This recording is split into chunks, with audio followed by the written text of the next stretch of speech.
Play já tá bom. Meninos e meninas, né, que a Graça está aqui, sejam todos bem-vindos. Vamos iniciar aí a nossa revisão e qualquer dúvida vocês vão tirando, né? Eu tô com a tela aqui de filosofia, mas eu tenho outro Word aí de sociologia. Aí qualquer dúvida vocês perguntem, né? Porque eu posso estar abrindo de sociologia também e printando. Esse aqui é o de filosofia, então vamos lá, tá, gente? Essa revisão, aí vocês vão tirar as dúvidas. E preste atenção que não é nem sempre as questões de filosofia, elas são mais de utilização do método, né, que a gente chama muito interpretativas e de acordo com as visões que o texto está marcando, né? Por exemplo, se vier um texto relacionado a filósofo X, né, então a resposta sempre vai estar inserida naquele contexto de interpretação do filósofo, sempre avaliando o Enem, principalmente do ano passado, que foi muito ligado à interpretação. Então vamos lá. General Data Protection Regulation, White Cane. Ixi, mas aí vem um monte de coisa em inglês, né? Aí tá em inglês, a tradução fala da questão aí. Quem conseguiu traduzir, vamos lá. Eu vou botar até na tradução para avaliar um pouco. Vamos lá.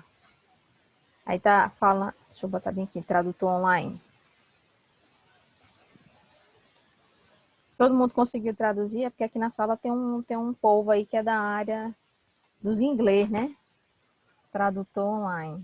Eu tenho que saber o que é que tá falando bem ali. Eu sei do que tá falando mais ou menos, mas eu preciso saber bem ali. Vamos aqui.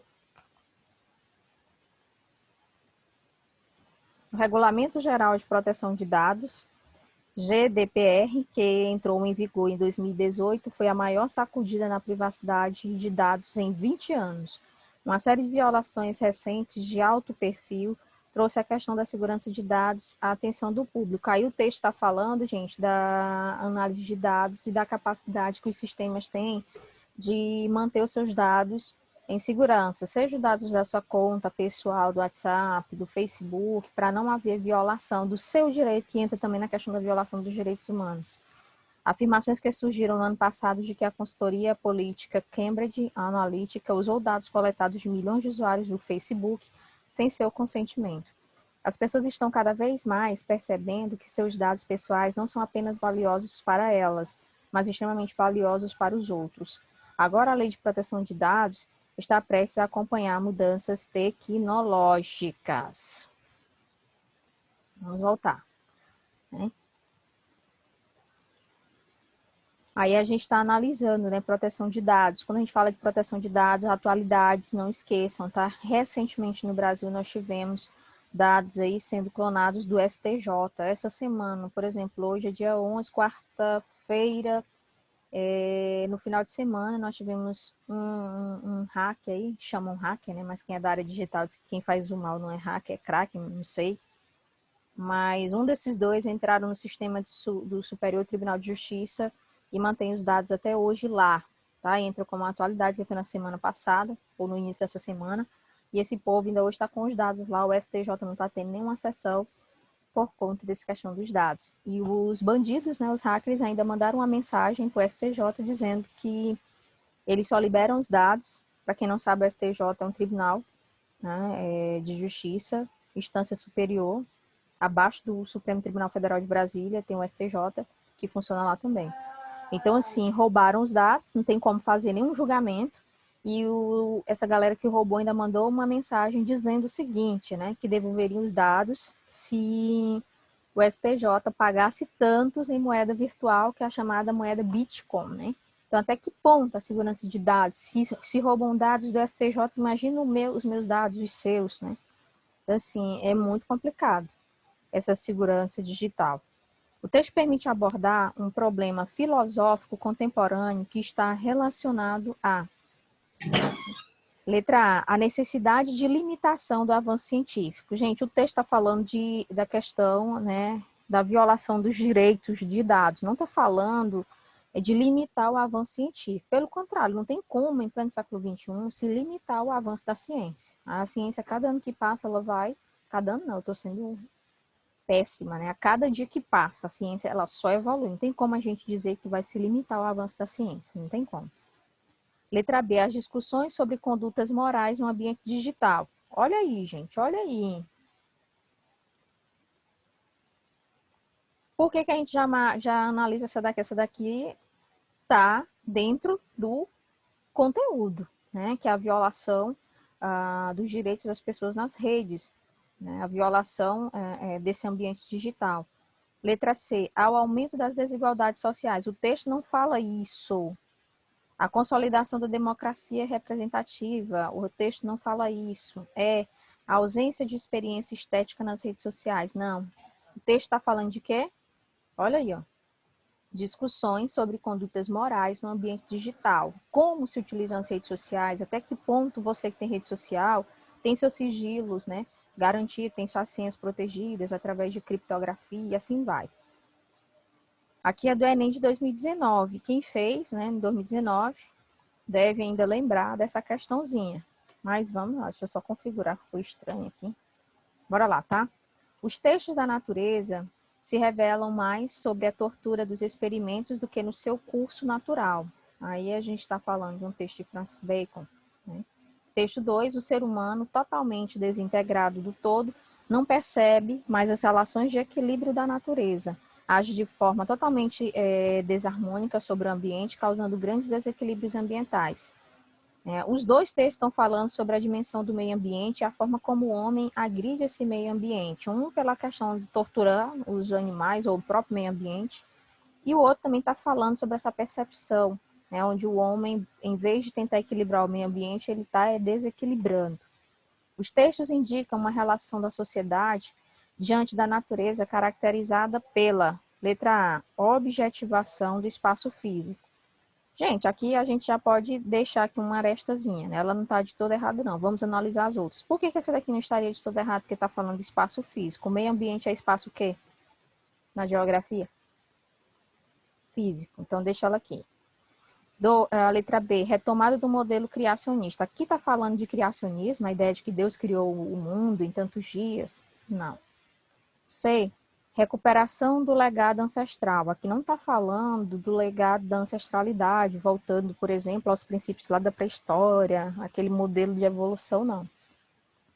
Letra D, infalibilidade do método científico. Aqui não está falando que o método científico ele é infalível. Letra E, formação da cosmovisão holística. Também não está falando o que é uma visão holística, gente, uma visão do todo. Você vê, por exemplo, a nossa sociedade, ela é heterogênea, então você tem que entender os diversos grupos que nela que a sociedade é constituída, o que cada grupo faz, como eles vivem em sociedade, isso é uma visão holística, e não você viver dentro do seu mundo e achar que só aquele seu mundo é correta. Então, cosmovisão holística é você ter uma visão do todo. Então, o texto não está falando isso, o texto está falando de quê? Meio ambiente e a própria preservação. O relacionamento que o homem tem com o meio ambiente. O meio ambiente é um espaço físico. Então, aqui, pela lógica, o aluno marcaria o quê? Letra A. Em 4 de julho de 2012, né, foi detectada uma nova partícula. Olha aí a questão da física na história, que pode ser o bóson de Higgs. Trata-se de uma partícula elementar proposta pelo físico teórico Peter Higgs. Aqui foi até chamada partícula de Deus, tá, gente? Não esqueçam disso. Aí foi um experimento, né, que chegaram nessa partícula através das teorias do Albert Einstein, mas já estão também na história. E que validaria a teoria do modelo padrão, segundo o qual o bóson Higgs seria a partícula elementar responsável pela origem da massa de todas as outras partículas elementares. E com essa teoria, gente, surgiram várias outras teorias agregadas àquela do Albert Einstein. Né? Aí, né, do livro Bóson de Higgs, Revista Brasileira de Ensino de Física. O que se descreve no texto possui relação com o conceito da arqué, desenvolvidos pelos primeiros pensadores pré-socráticos da Jônia. A arqué, ela vai dizer respeito aí, respectivamente. Letra A retórica utilizada pelos sofistas para convencimento dos cidadãos da poli. Aí a gente não está falando disso, a gente está falando, né, da interpretação do modelo físico, e não da questão, né, aí de convencimento dos cidadãos. Aí o texto não está falando que vai convencer cidadãos das cidades, né, porque a polis é cidade. Letra B, há uma explicação da origem do cosmos, né? fundamentada em pressupostos mitológicos. Aqui não está falando de como o cosmos foi originado através da mitologia, né, sendo explicado pelos mitos, de forma alguma. Letra C. A investigação sobre a constituição do cosmos por meio de um princípio fundamental da natureza. Aqui a gente já deixa aqui porque ela é mais racional do que as duas primeiras. Letra D. Ao desenvolvimento da lógica formal como habilidade de raciocínio. O texto está falando de lógica, da capacidade do raciocínio humano? Não. Letra E. A justificação ética das ações na busca pelo entendimento sobre o bem. Aí está falando sobre a questão do bem e do mal? Não. Então, qual é a correta? Letra C. Pessoal, vamos aí à quarta questão. E olha, todo mundo vai acompanhando pela aí, os exercícios que vocês têm e qualquer dúvida vão perguntando, tá? Quarta questão. Tales de Mileto é o homem lá da água. Lembra que dizia que o elemento primordial na filosofia é a água. Lembrando que na filosofia nós temos 4 teóricos que vão, né, difundir essa ideia de que o seu elemento é mais importante do que o outro.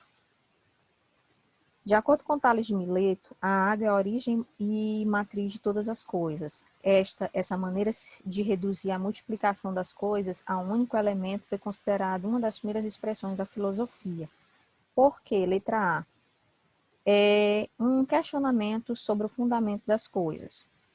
Essa daqui é lógica também, vamos deixar ela aí. Porque todos os elementos, quais são os 4 elementos? A água, ar, o fogo e a terra. Todos os elementos têm filósofos por trás. Cada filósofo aí dizia que aquele seu elemento era primordial para o fundamento praticamente de todas as coisas. Era essencial para a vida humana, né? No caso de Tales. Então, aí está falando dos elementos, né? Então, vamos deixar essa daqui, a letra A, ela já é lógica, né? Letra B, enuncia a verdade sobre a origem das coisas. Aqui está falando no conceito de que tudo é verdade, aqui está analisando a verdade? Não, aqui o texto está falando sobre uma ideia dos elementos, né? De que cada elemento aí pode ser essencial para o desenvolvimento do ser humano e que eles são fundamentais para a vida humana, né? Letra C é uma proposição que se pode comprovar. Gente, quando a gente trata aí de que é um único elemento, nós não vivemos só com um elemento. Nós precisamos dos 4 elementos. Quando a gente diz, bem, é uma proposição científica, também a gente tem que tomar muito cuidado. Porque nesse caso, quando a gente diz que a água é o elemento primordial e os outros elementos, o ser humano viveria só com a água, o aluno tem que usar a lógica nessa questão para responder. Quando diz aí na letra C, uma proposição que se pode comprovar. Aí o aluno tem que analisar. Pode comprovar que só a água é o elemento primordial? O homem só precisa da água, ele não precisa da terra, do fogo nem do ar? Letra D é uma proposição científica. É a ciência que está dizendo isso ou é a filosofia? Tales representa a filosofia ou representa a ciência? Letra E é um mito de origem. Aí está falando sobre a origem das coisas? Não. Então, a questão que analisa, né, o conceito praticamente da questão é a letra A. Interpretação também essa questão, viu, gente?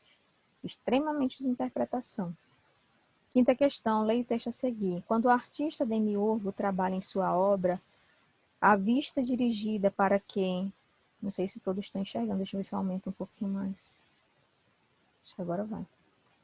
Quando o artista demiurgo trabalha em sua obra, a vista dirigida para o que sempre se conserva igual a si mesmo, e lhe transmite a forma e a virtude desse modelo, é natural que seja belo tudo o que ele realiza. Porém, se ele se fixa no que devém e toma como modelo algo sujeito ao nascimento, nada belo poderá criar. Ora, se este mundo é belo e for bom, seu construtor, sem dúvida nenhuma, este fixará a vista do modelo eterno. Aí está falando um pouco sobre a ideia do belo, né, da beleza. Se o mundo for bom e se o construtor do mundo também for bom, no final das contas, no geral, tudo vai ser o quê? Eterno, né? E tudo vai ser bom. Por quê? O mundo bom e o idealizador do mundo bom, então tudo vai ser bom. Só que na prática não é isso não, né? Que acontece. Vamos a esse. Aí é a ideia de Platão. Lembrando que Platão, gente, ele tinha muito aquele ideal de Deus, tá? Ele não era cristão, porque nessa época aqui não existia Cristo, mas ele era um cara que era muito ligado à crença, né? Aí dessa ideia de Deus mesmo, que Deus é o motor. Ele dizia, inclusive, que Deus era o primeiro motor. Se nós vamos para frente ou vamos para trás, qualquer atitude que nós tomamos, nós somos impulsionados por uma força, né? E essa força motriz seria quem, na visão de Platão? Deus. Com base no texto e nos conhecimentos sobre a filosofia de Platão, assinale a alternativa correta. O mundo é belo porque imita os modelos sensíveis nos quais o demiurgo se inspira ao gerar o mundo. Aqui, gente, é uma obra, né? E aí está falando do modelo de virtude, da forma como deveria ser natural, né, esse mundo viver de forma plena. É o belo na natureza, é o belo que transforma a cidade. Então, assim, aqui, o mundo é belo porque imita os modelos sensíveis. Aí não está falando de que o mundo só seria belo se ele imitasse aí esse modelo sensível. Aí não está falando.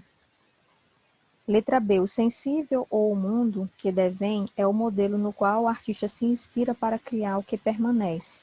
Aí está falando, por exemplo, na interpretação, de que o sensível, né, é esse modelo no qual o artista deve se inspirar, e tudo que ele se inspira, cria, vai permanecer sempre, ou a obra ela não vai ser mutável, né, o artista vai estar sempre produzindo a mesma coisa. Então, olha aí, ó, o artista se inspira para criar o que permanece. O artista ele não só cria o que permanece, né? Ele cria obras, né, inteligíveis, que são o mundo das ideias, e ele cria também obras que muitas vezes nem existem, né? E aí a gente tem aqueles conceitos da história da arte, dadaísmo, que o dadaísmo são sátiras, modelos satíricos. A gente tem aí o realismo, o impressionismo, e aí o aluno tem que entender dessas correntes para poder responder uma questão dessa bem que entra história da arte no meio. Viu, gente? O impressionismo, inclusive, gente, tem até o cubismo. O cubismo é a história, né, da arte do qual o artista, ele desenha as formas geométricas, né?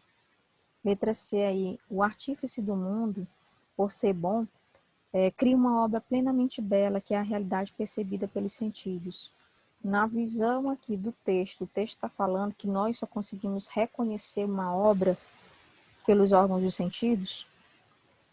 Aí está falando de órgãos dos sentidos. Letra D, o olhar do demiurgo, desse aqui, do artista demiurgo, né? Vamos lá. O olhar do demiurgo deve se dirigir ao que permanece, pois este é o modelo a ser inserido na realidade sensível.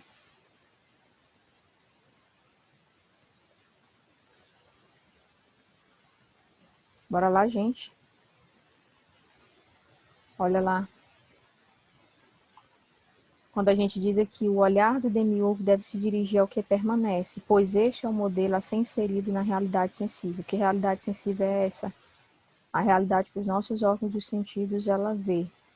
Né? Isso é realidade sensível, porque nós enxergamos com o quê? Com os olhos, né? Mas tem muita gente que não enxerga com os olhos, enxerga com as mãos, porque quem é cego aguça qual órgão dos sentidos? O ouvido e o tato. Então, a realidade sensível ela é avaliada pelos nossos órgãos dos sentidos. Então, quando ele está falando aí, o artista, ele está mostrando que a forma e a virtude, né, do qual se analisa aí a obra de arte, ela tem que ser analisada em todos os aspectos diante de quê?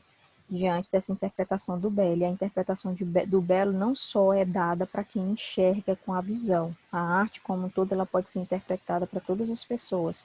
Então, vamos deixar essa daqui na arestazinha. Vamos analisar a letra E. O demiurgo deve observar as perfeições do mundo. Gente, quando a gente fala de perfeição do mundo, aqui está falando com a ideia 100% de perfeição.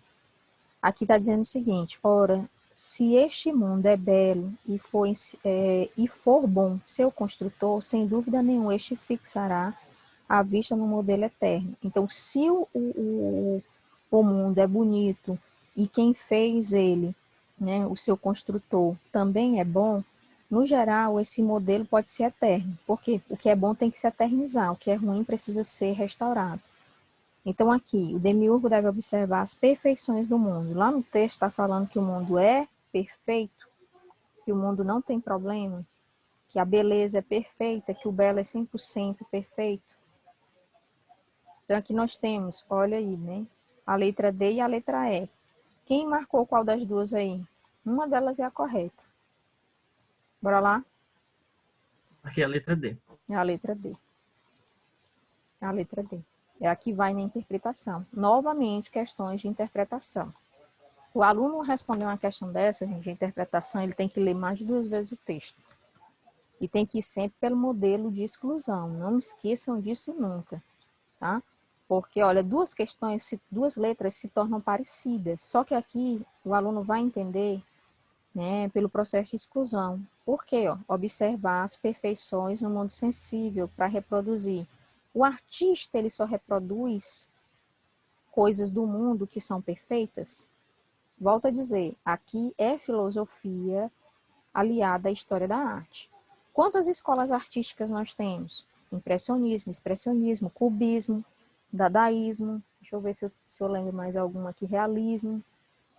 Tem várias, né? E aí o aluno também tem que interpretar a história da arte. Porque aqui é uma questão que, por mais que a filosofia, o aluno precisa entender os elementos artísticos para responder ela. Sexta questão aí, tá? Em determinado momento do diálogo Hipsias Menor de Platão, Sócrates declara que encontrou dificuldade para responder à pergunta: qual o critério para reconheceres o que é belo e o que é feio? De acordo com Platão, a dificuldade está em quê? Letra A, né? Os juízos de beleza são subjetivos, sendo relativos a quem os enuncia.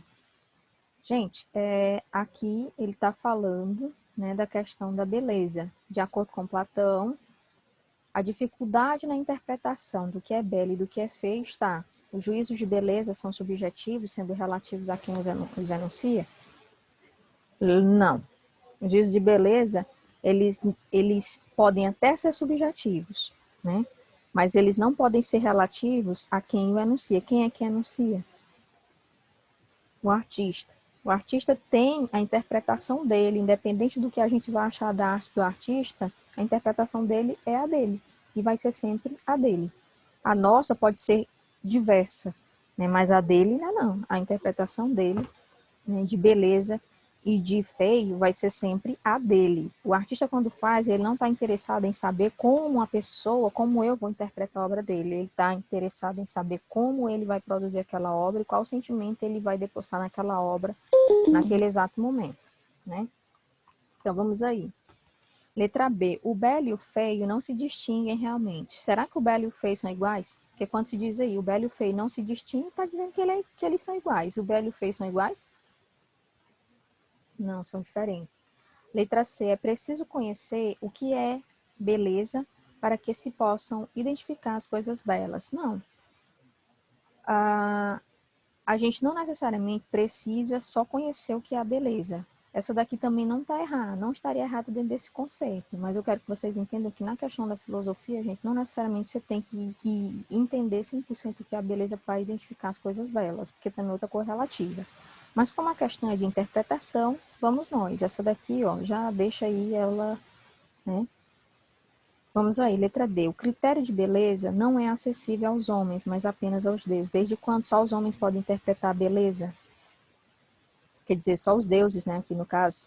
Os homens não podem interpretar a beleza. Desde quando? Só os deuses interpretam. Letra E. A beleza é uma mera aparência.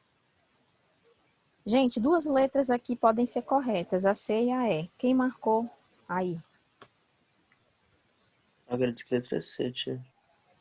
É a letra C mesmo, né? A beleza também, ela realmente ela é uma mera aparência. Ela não seria interpretada 100% como, vamos dizer assim, né, dentro da questão da estrutura de Platão. Ela não pode ser identificada somente como uma interpretação daquela arte, porque você vê, o Francisco vê, nota beleza, outro aluno pode ver e não achar beleza.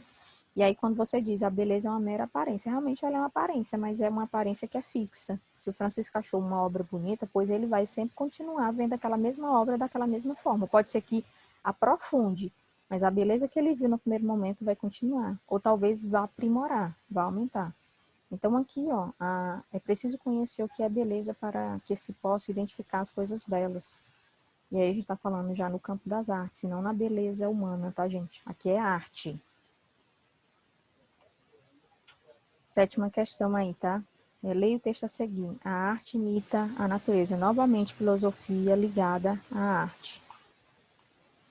A arte imita a natureza. Em geral, a arte perfaz certas coisas que a natureza é incapaz de elaborar e a imita. Assim, se as coisas que são conforme a arte são em vistas de algo, evidentemente também o são as coisas conforme a natureza.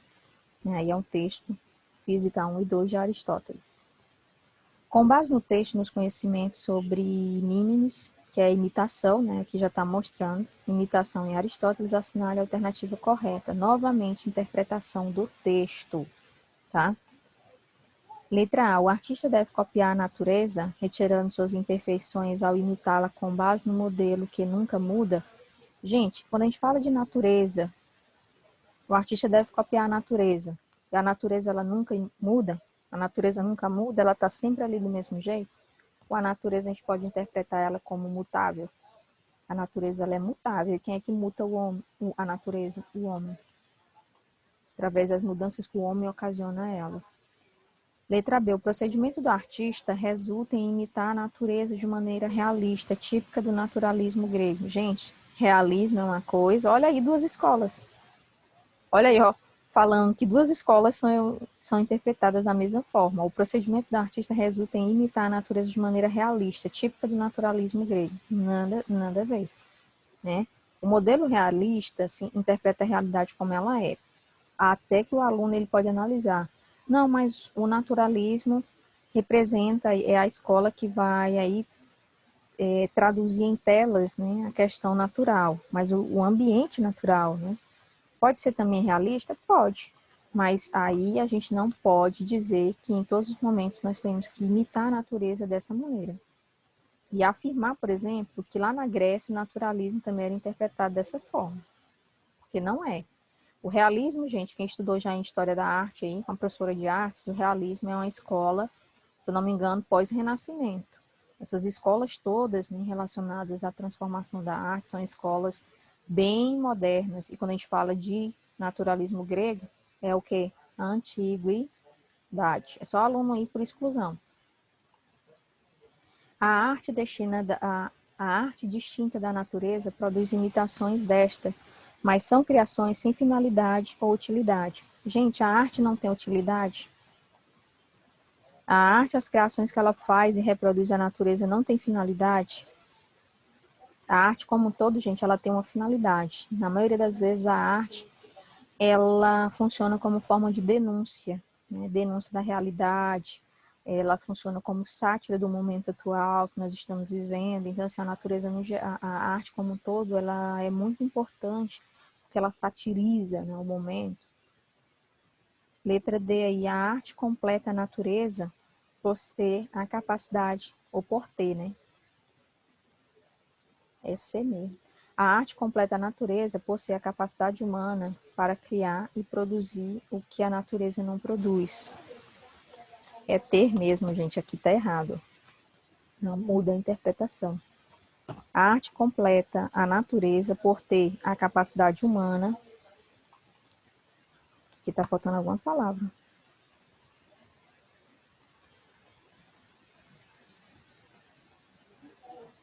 Projeção de criar. Deixa eu estou botando aqui embaixo. Deixa eu ver.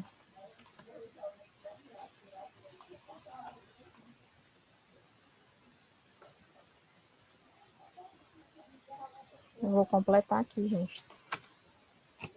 A arte completa a natureza por ter a capacidade humana, projeção, para criar e produzir o que a natureza não produz. A arte ela é capaz, pessoal, de reproduzir aí a natureza, até mesmo reproduzindo algo que a natureza não tem. O artista ele pode fazer isso, fazer aí uma obra de arte que remonte à natureza e colocar numa obra de arte algo a mais que essa natureza não tem ou que perdeu no meio do caminho. Pode. Letra E. A arte produz o prazer em vista de um fim e a natureza gera em vista do que é útil. Gente, o único problema dessa letra é bem aqui, ó. E a natureza gera em vista do que é útil. Não necessariamente. A natureza tem coisa, tudo, quase tudo que tem nela é útil para a vida humana, mas tem coisas que tem na natureza que não necessariamente é 100% útil para a vida humana, não. É mais para outras cadeias, né? Então, vamos lá. A letra aqui seria o quê? A letra D, tá? Oitava questão aí, gente. Nas primeiras linhas das meditações metafísicas, Descartes, quem é Descartes? O pai do racionalismo, idade moderna, declara que recebera muitas falsas opiniões por verdadeiras e que aquilo que fundou sobre princípios mal assegurados devia ser muito duvidoso e incerto.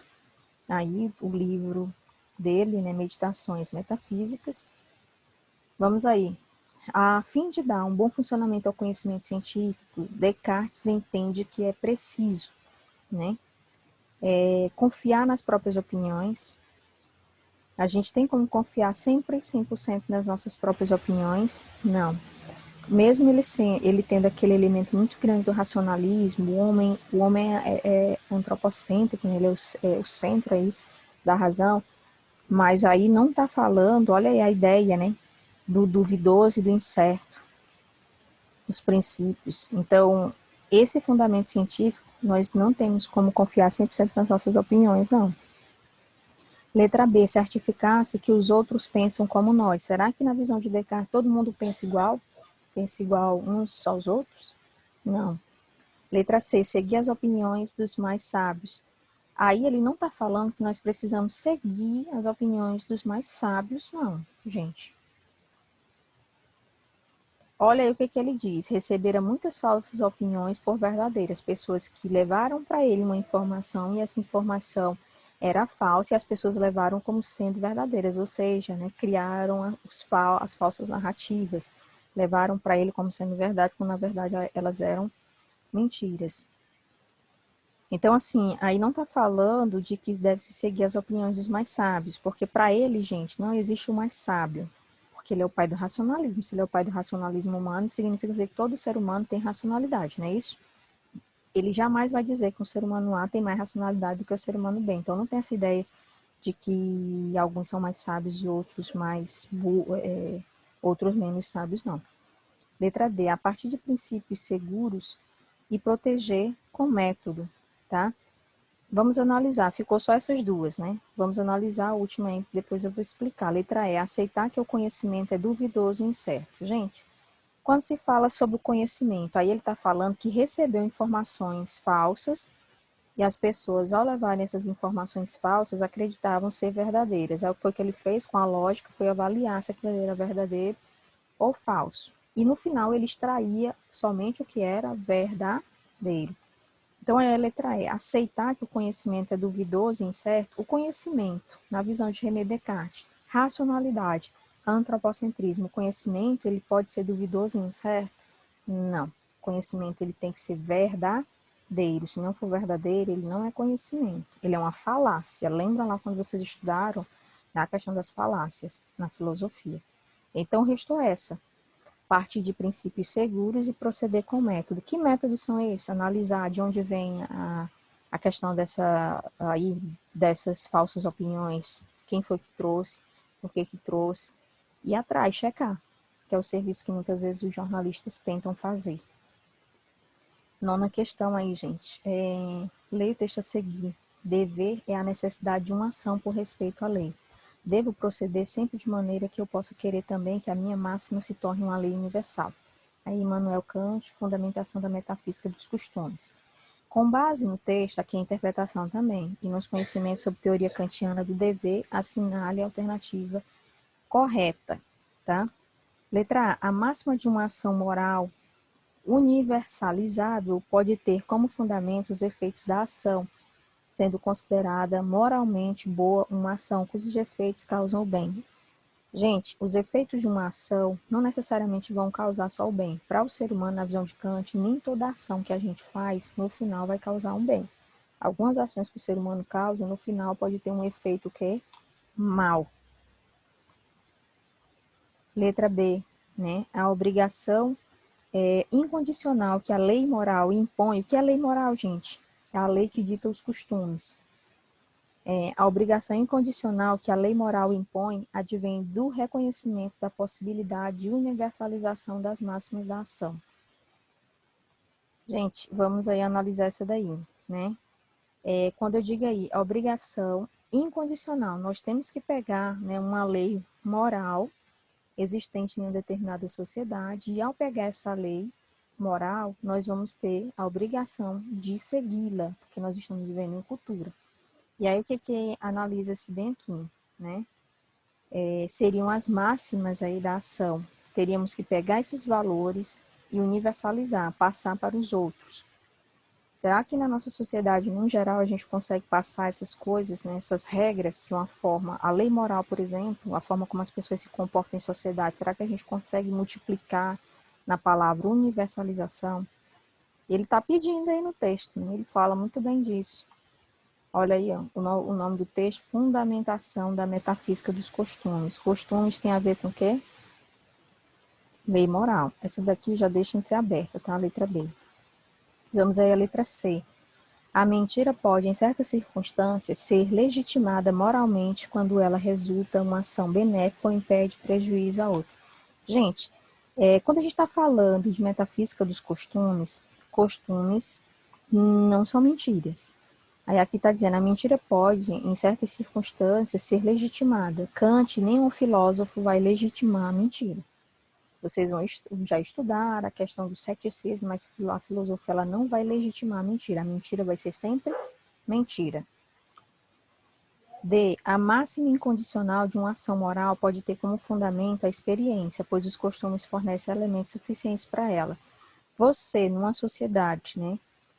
A ação moral que você tem, né? Você assimilou ali os conceitos morais, você só vai adquirir esse conceito moral por meio da experiência. Experiência é vivência. Você só consegue ter esse conhecimento da moral daquela respectiva sociedade se você, né, tiver experiência, ou alguém te passa mesmo você sem ter experiência nessa sociedade. Os costumes, você precisa, né, ter vivido determinados costumes, ou os costumes foram passados para você mesmo você não vivenciando. Aqui está falando que você só consegue ter essa ação moral se você tiver essa vivência de experiência. Então, a gente tem que tomar muito cuidado. Nem todo mundo em sociedade, porque os filósofos são sempre assertivos, eles são lógicos. Então, eu não tenho como uma ação moral, reconhecer uma ação moral que é certo e que é errado somente se eu tiver experiência, não. Eu posso saber. Não exercer, porque nunca necessitou, né, nesse caso, né, mas não necessariamente você tem que viver para você saber o que é certo e o que é errado, não. Você nunca passou por uma situação de definir o que é corrupção e o que não é corrupção. Então, o que isso quer dizer? Você não sabe o que é certo e o que é errado? Não, você tem uma opção aqui de pegar 50, ter um caixa 2 aqui ou não. Isso não significa dizer que você não sabe o que é caixa 2. Você não precisa estar vivendo aquela experiência para saber o que é certo e o que é errado, não. E não é só Kant que diz isso, não. A maior parte dos filósofos que trabalham conceitos morais, eles falam isso. E aí, o ato moral gera a ética. A ética é o cumprimento da moral.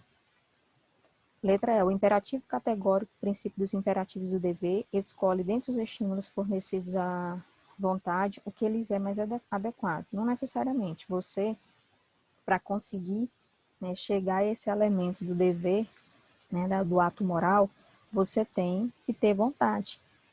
Que vontade é essa? Você tem que ter vontade de querer aprender. Não necessariamente. Você sabe, porque foi passado para você desde criança. Então, aqui está representando aqui a análise da fundamentação metafísica, né? Seria o quê? A letra I. Vamos aí, estamos na 9ª questão. Qual seria a letra, né?